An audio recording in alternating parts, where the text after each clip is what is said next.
Hello, and welcome back to Idle Kingdom Defense.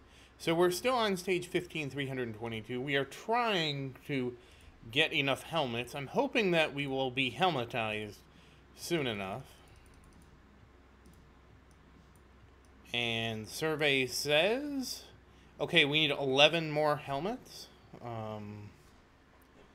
That would be 33 of these, 99 of the... Yeah, we're nowhere close.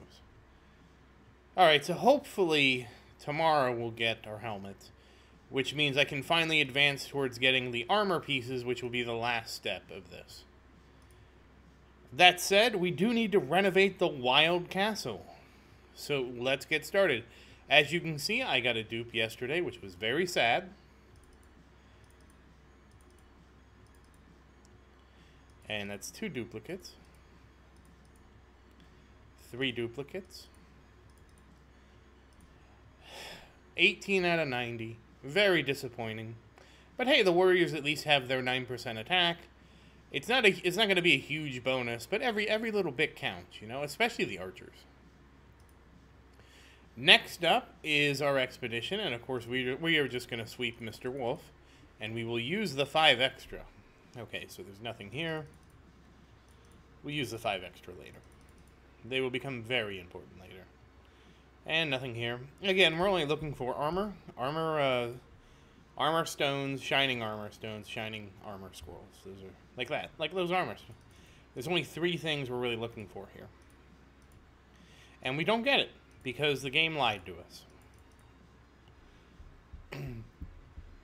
I kind of hate this system so much. I wish they would just show you what the possibilities were. I wish it was somehow... Like, I don't know why. I must have ADD.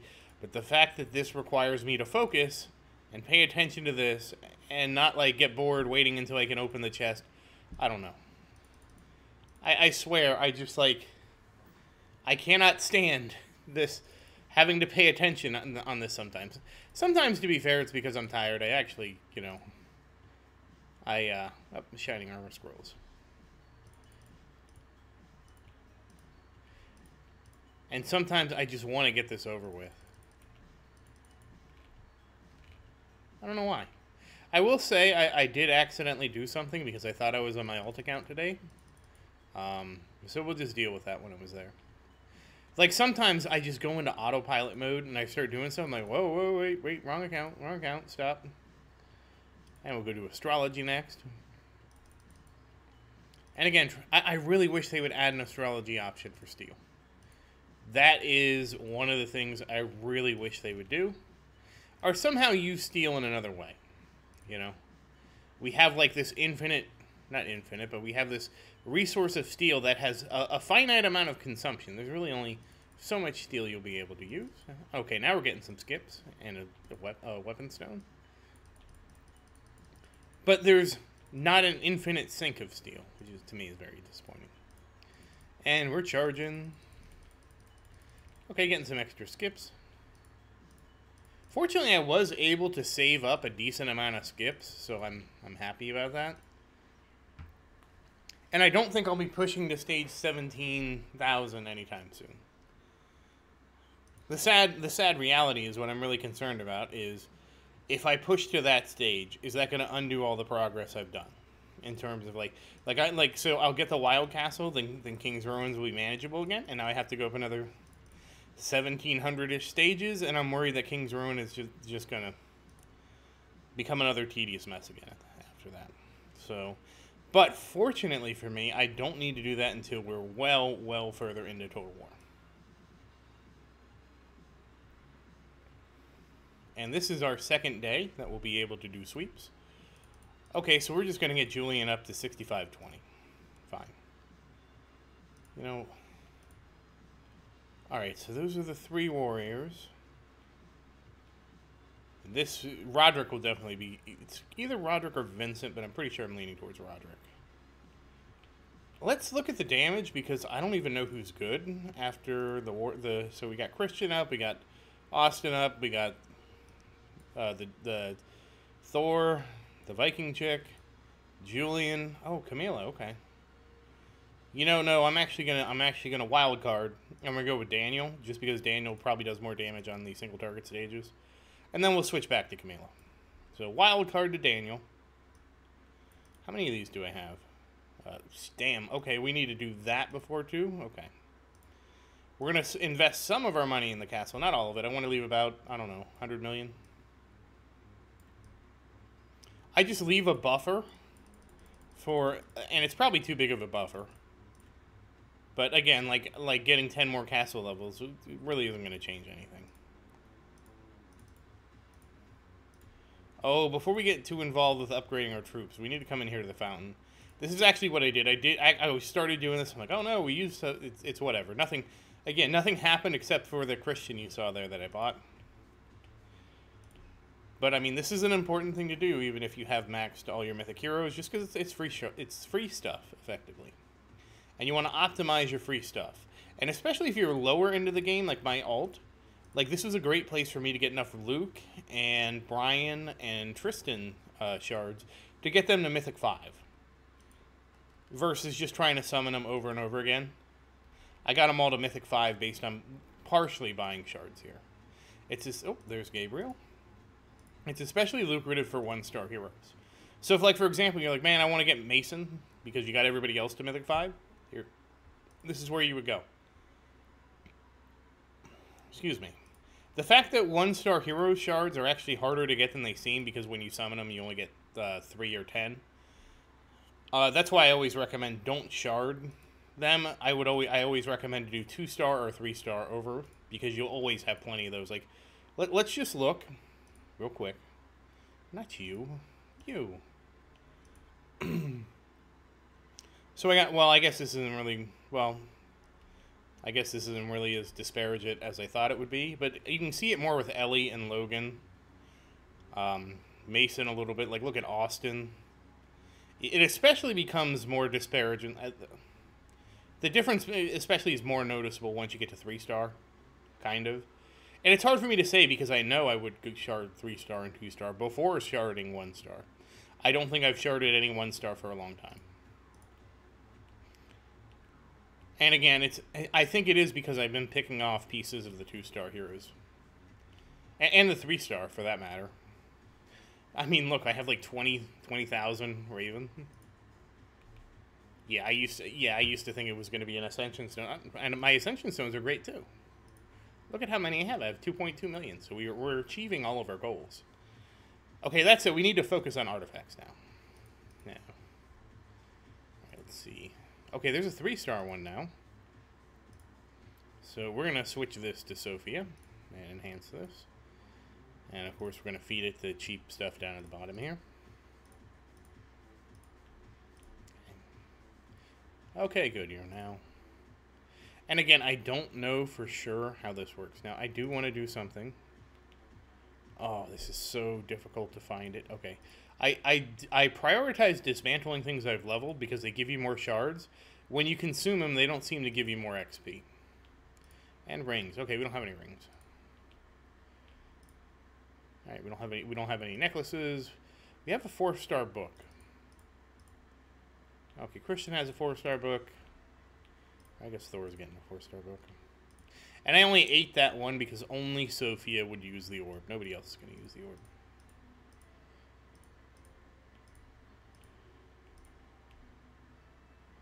Boom. 216.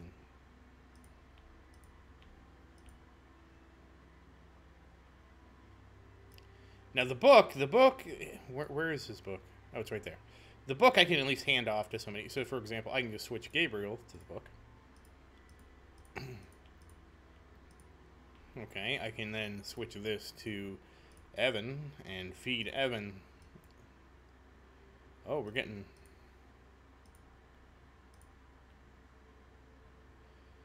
Oh, I should feed the orbs. That's fine. And, okay, well... Oh, wait. We're no longer on the team anymore. Alright, so that's...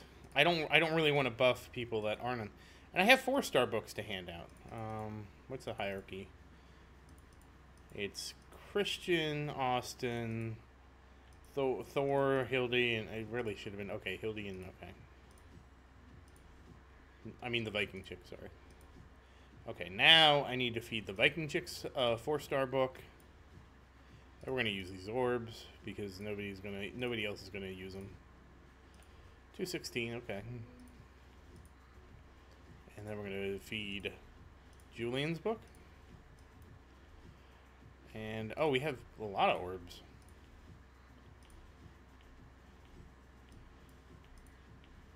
Okay.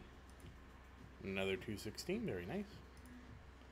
And I'll worry about doing awakenings and all that stuff later. Okay, so alright, our 5 heavy hitters, okay, and then Daniel, okay, Daniel is not ready.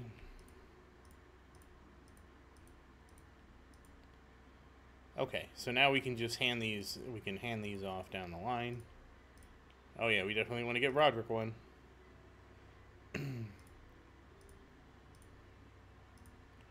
And yeah, everybody's just gonna get a 3-star book.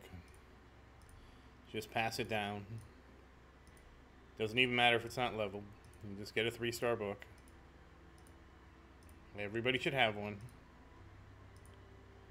Okay, so now we're down to 2-star books. So again, I'm just going to go in order, because otherwise it's going to be too confusing to who has what. Alright, so everybody has a minimum of a 2-star book, and I'm not planning on... And we have 2 orbs left over. And that's it. Okay. Now let's go all the way back to the beginning.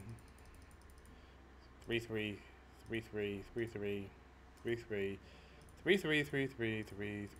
Whoa, whoa, whoa, whoa. Okay, so Gabriel needs to get his ring fed.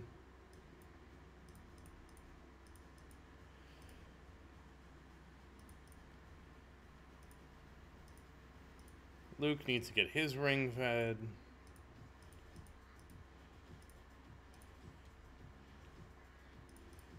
Oops. Tristan needs to get his ring fed.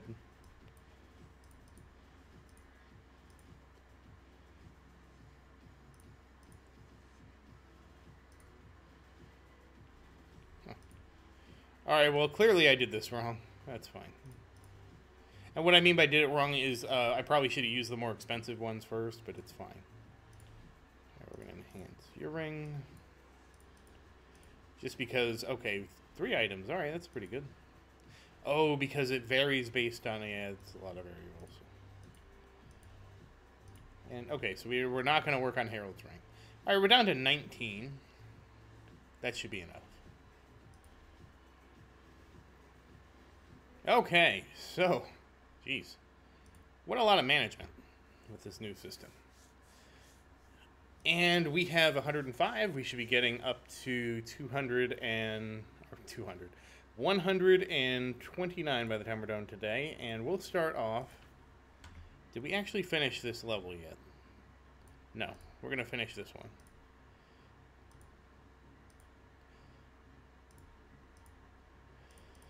So if you're wondering, I could be sweeping, but I really just want to get everybody, all the different stages caught up at this point.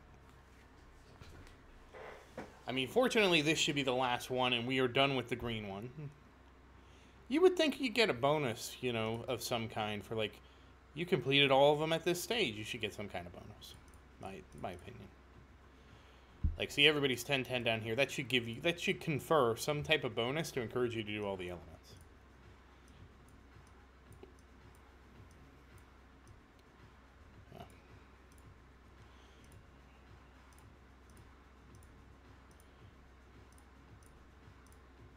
And again, we're just going to go straight down.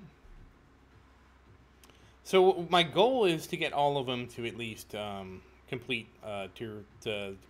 Hall 7. So, I mean, I don't think I know we're not going to finish that tonight, but let's see.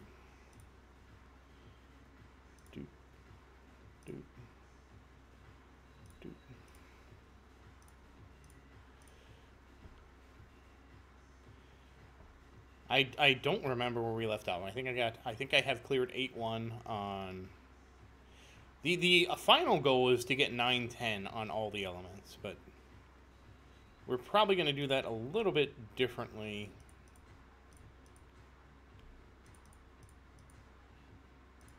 than you might think.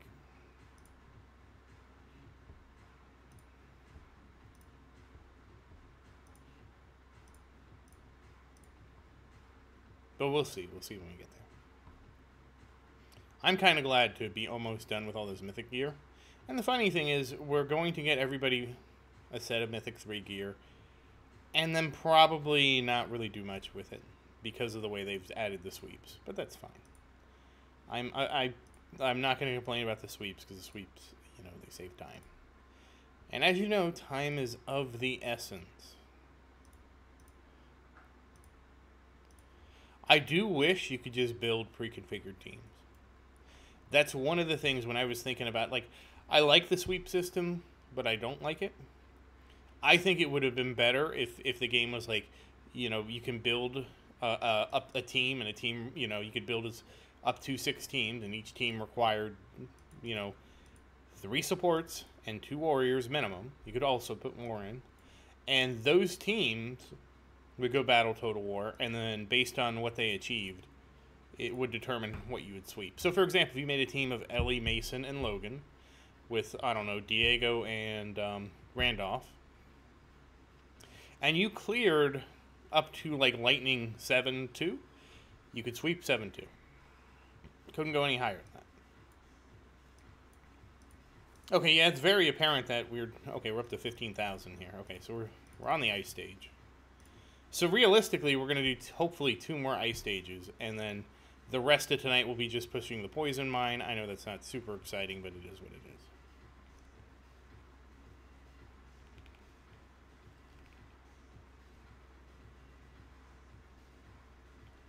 And then that does mean going forward, we can just focus on pushing the poison mine.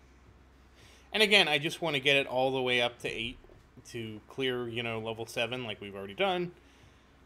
Who knows? I mean, if they, you know, if I was the game developer and I saw, wow, looks like everybody's doing either lightning or fire and ignoring the other ones, I would be like, maybe we should put in some kind of bonus if they clear all the elements. I mean, I'm kind of surprised.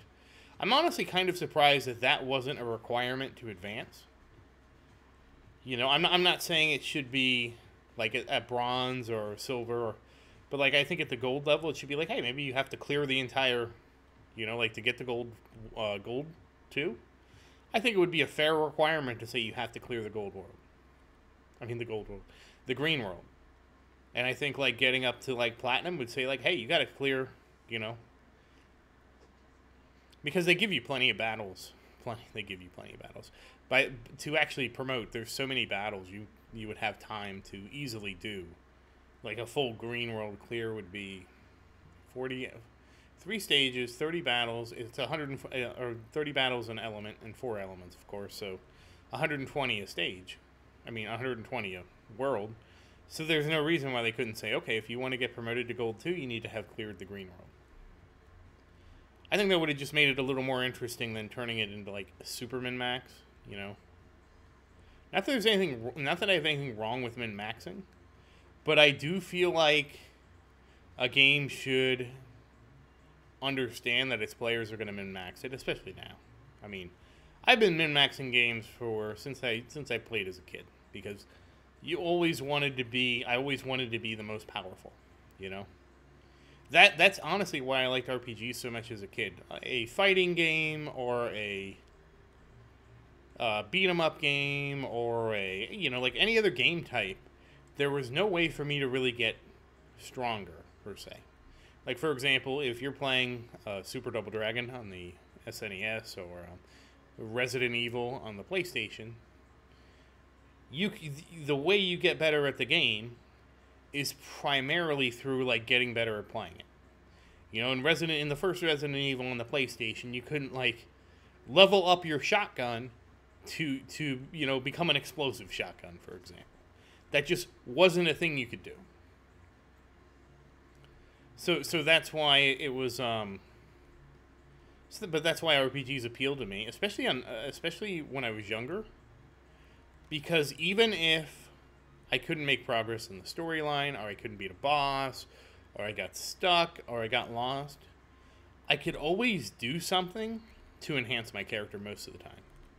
The only game I remember specifically where I couldn't really do a lot to enhance my character was Final Fantasy Mystic Quest.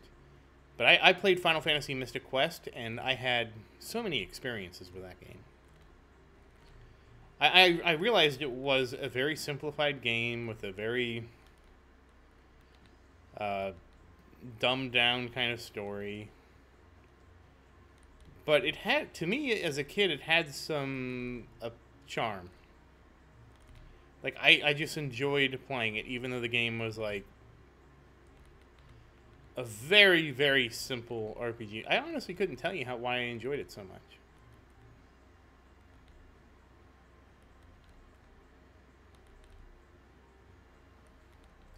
I think it was partially the departure away from random battles, so you kind of had control over how you fought.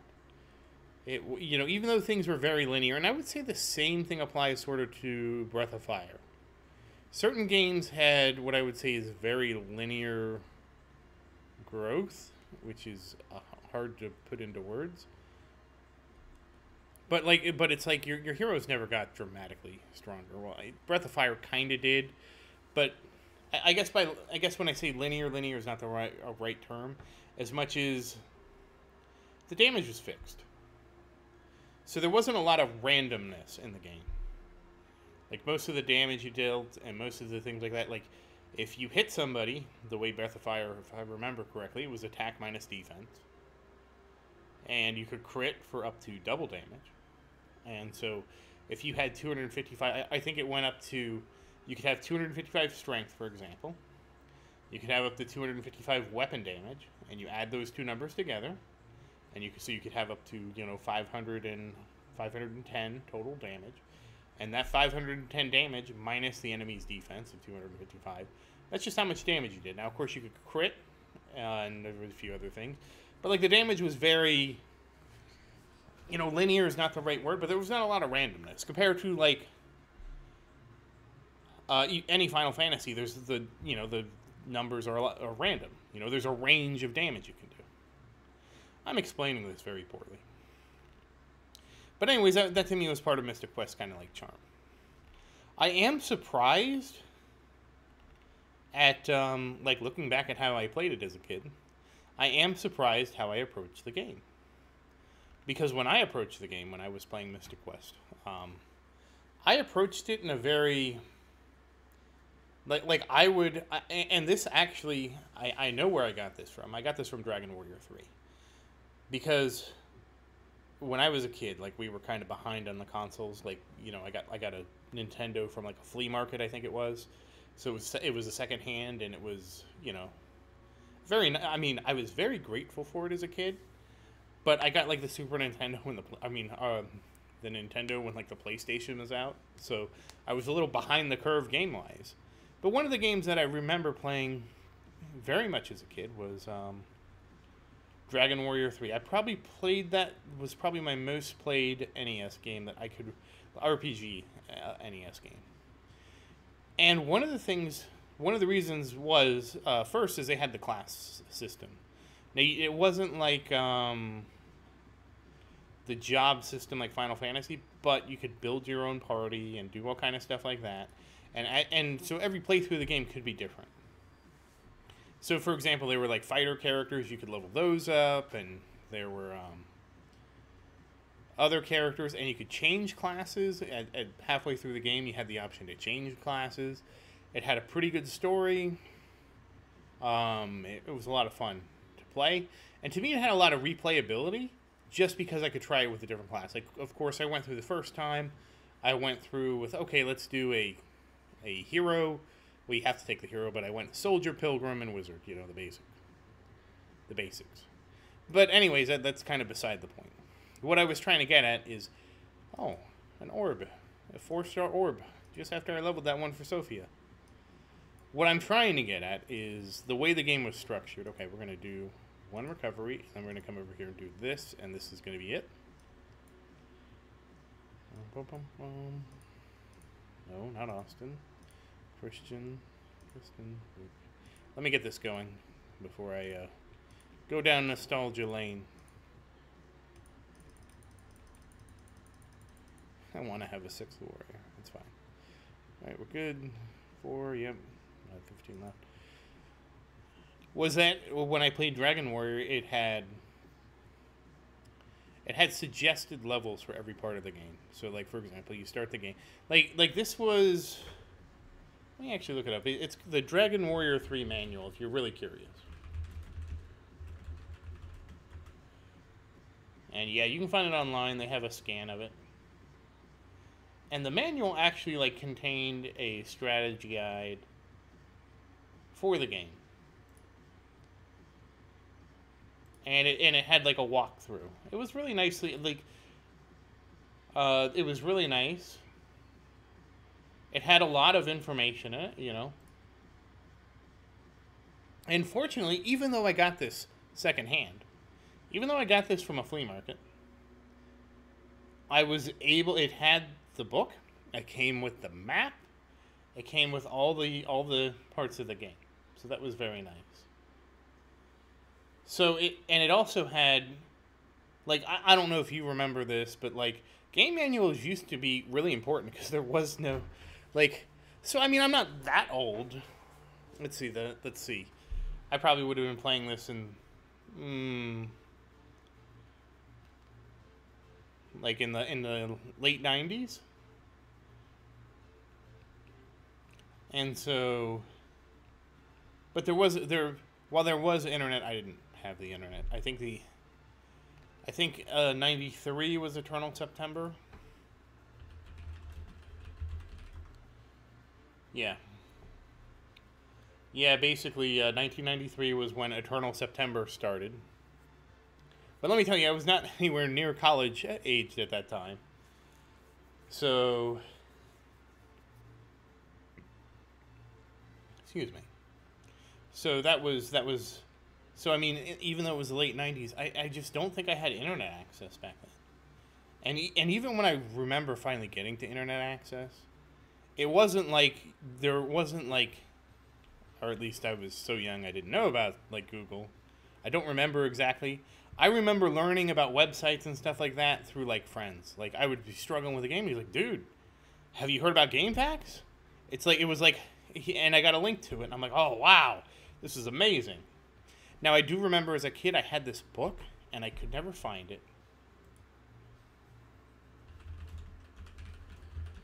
It was, again, we got it at the flea market. It was like a strategy guide book for so many NES games. And it had walkthroughs through them. It was...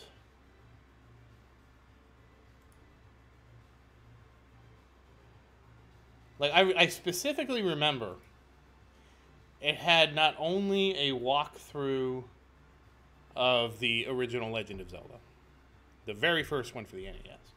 It also had a walkthrough on how you do the second quest for the Legend of Zelda. And because, you know, the game was so... was it Russell DeMaria? Is that the guy?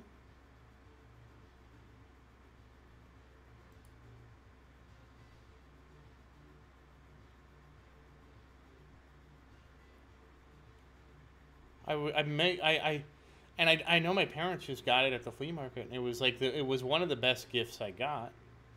Because the thing was, even if I didn't have the game, I would sit there and sometimes read the guide to the game and imagine what it would be like to play it. That was actually, believe it or not, one of my favorite things with the original Game Genie manual I had. Not the Super NES one, not the later edition of the NES one, but one of the earlier prints of the Game Genie manual was, it had a, I'm going to see if I can find it. It actually had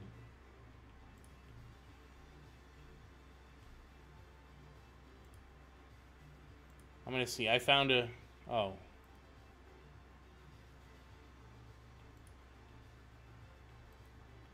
I was excited because there was a scan of the manual online.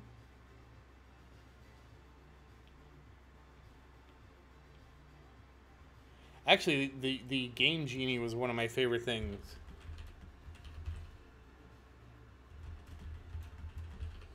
Was one of my favorite things too. Oh, is there not a manual scan of this? That's a shame. But what I liked about the Game Genie, especially with the NES, is a lot of NES games were super hard. Super hard. And the Game Genie would at least let me, put some cheats in and have some fun with the game. Like, as a kid, like, I struggled with a lot of games. But a lot of games, I think a lot of the struggle was the best way to put it. It wasn't necessarily that the game was hard. Outside of a couple games, there were a couple games like that I remember as a kid were super hard, like Battletoads. Like Battletoads, I would play that game. I enjoyed playing like the first level of Battletoads, and every level beyond the first level of Battletoads, my friend and I hated playing. We would play it, we would then get to the jump ski thing, we would lose, and then we would start over and do the first level again, and we were always like, why aren't more levels like the first level? Because the first level was like so much fun to play. It was more like a straight up beat 'em up game. It was a lot more fun.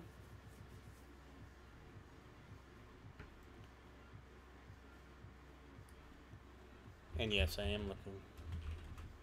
I'm looking to see if I can find one.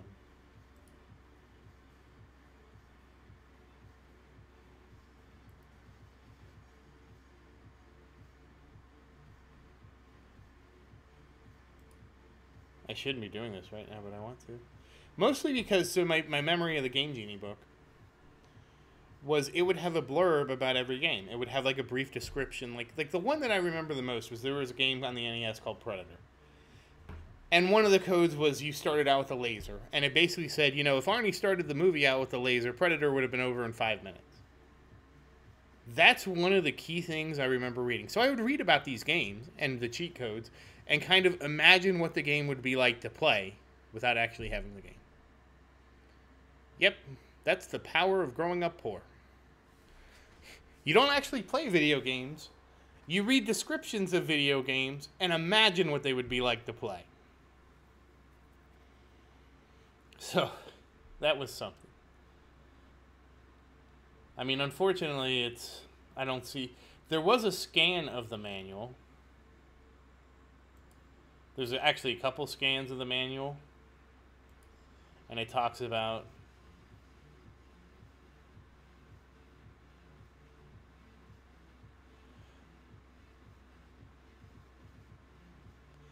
Oh, yeah, it had examples of codes you could change. I only ever remember making up a code by accident for 2 games. One game was the Legend of Zelda for the SNES. I accidentally somehow made up a walk-through walls code. I don't even know. I think I did it by entering in the data incorrectly to I entered the code in incorrectly. And because I entered in the code incorrectly, I made a walk-through walls code.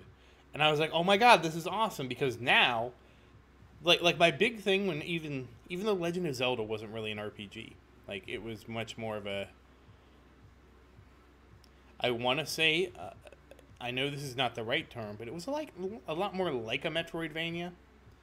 It wasn't exactly a Metroidvania but I feel like that. I actually feel like that, like Zelda and Metroid were more the first adventure games like that. It's just I think Zelda, because it was top down, doesn't qualify. But anyways, because it was an adventure game like that.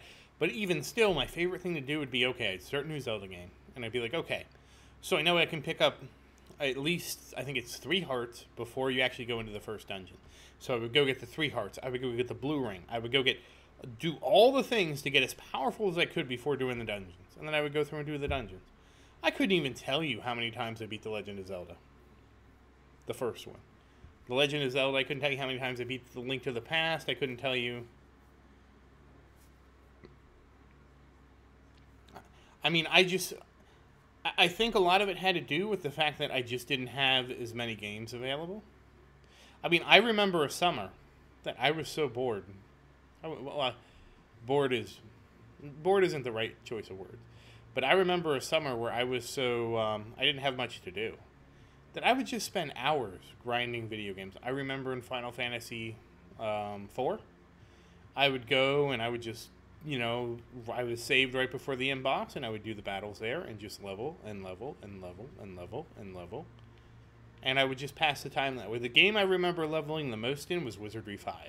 Because unlike most games, there was a cap of like level 99. I don't think I got to the cap in Final Fantasy 4. But Wizardry 5 was a great game for me as a kid because, number one, there was no guides. I could not find a guide for that game, even with the internet. So that was a game I had as a kid that, like, I just couldn't figure out how to beat. I did slowly make progress in that game. Very slowly. I remember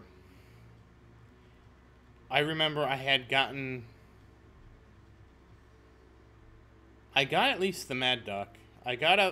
What happened was there was a way on the first floor to skip to, like, the 5th floor. It's basically a 16-floor dungeon right outside of town. And I remember getting to the point where I could skip to that. Man. But there was a different way down that I didn't find. I believe I found like an elevator, if I remember. And we did it. We beat the stage. And all right, well, now we go back to poison. I do wish this would stay remember your zone. And no, not you.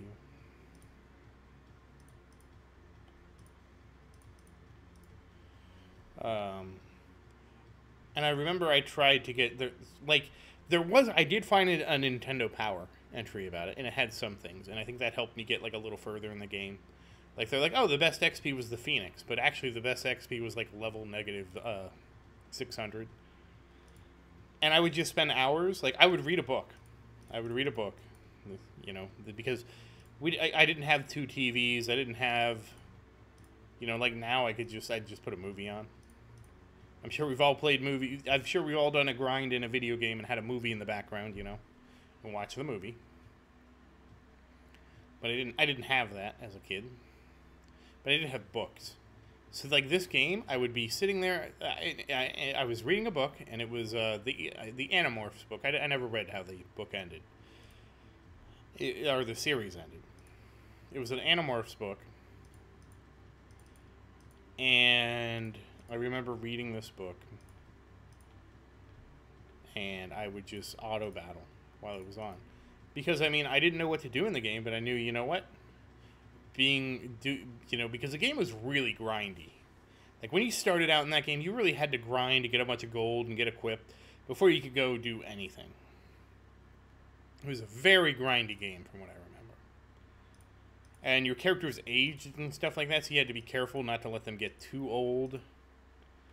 But I remember it was very grindy. So like when I would get stuck, and I did this for a lot of games, I would just sit there and battle. I'd find a spot to fight, I'd find a place to fight, and just sit there and do battles. What else are you gonna do, I didn't have anything else to do. And even if I was stuck, it was like one of those things, it's like when I figure out what to do, I won't have to grind because I have spent the time where I was stuck, grinding. So I would read a book and do the battles. And I'd finish the book and then explore some. Man, talk about a trip. I know we're not really paying attention to Idle Kingdom defense, but at this point we're just pushing poison. Like we got to 8-1, so we have 3 of the elements at 8-1. And we just need to catch poison up now. I apologize. Sometimes I just get nostalgic like that. And especially because the fights here, I don't think the fights here are really interesting. There's not a whole lot you can really do. It's more like, you just have to, grind them out. Especially at like this stage. Oops. Yeah, I would like to send no warriors. Being a kid.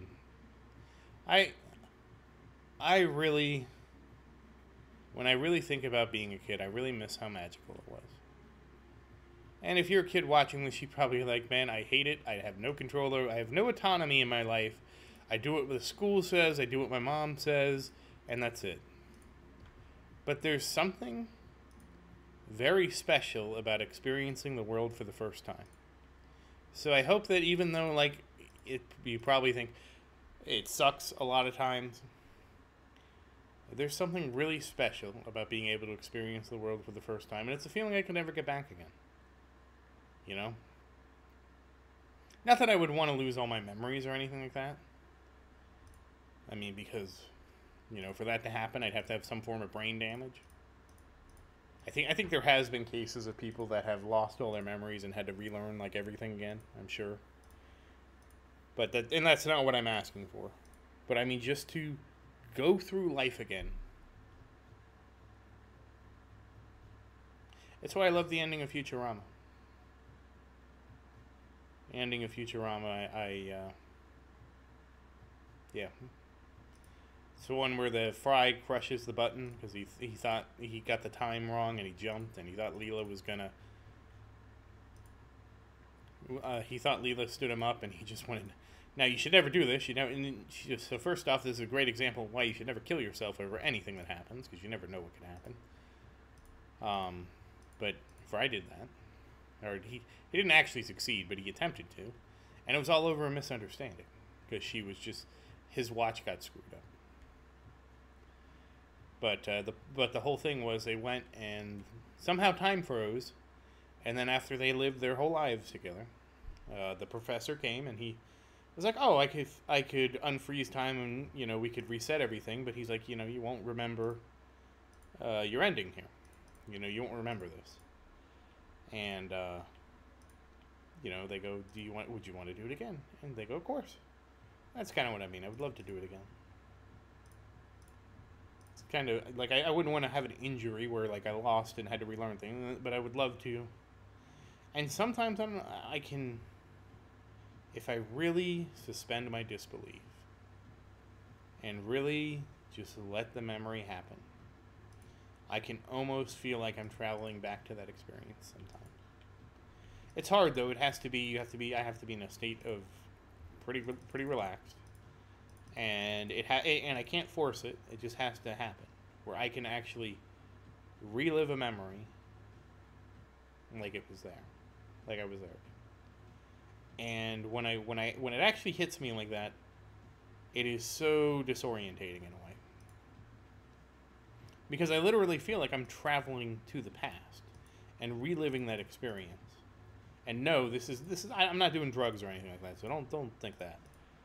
But I legitimately can feel that way, and it's I would say very disorientating. Just to experience a memory that intensely, and just wonder how much time has gone by since then. Like, there are things I remember so well in the past, so sharply, that I could go back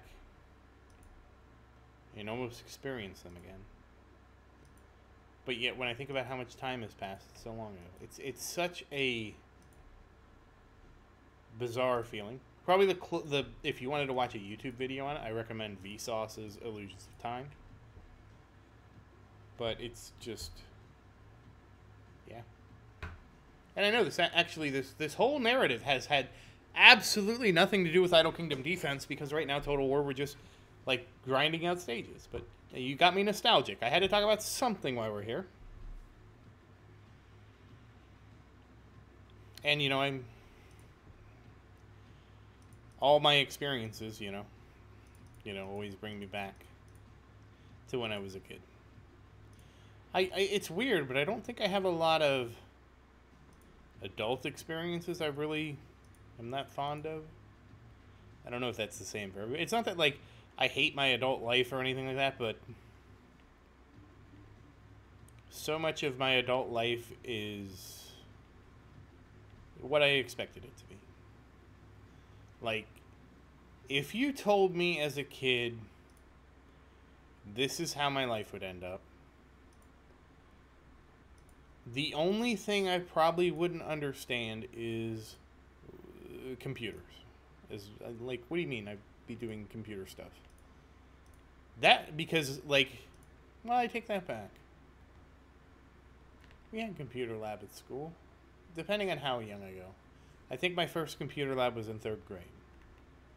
So, yeah, it's kind of surprising. You know, you'd think I would have had a more technology-focused thing, but I guess, you know, that's what growing up poor is like. You know, you don't have exposure to as many things.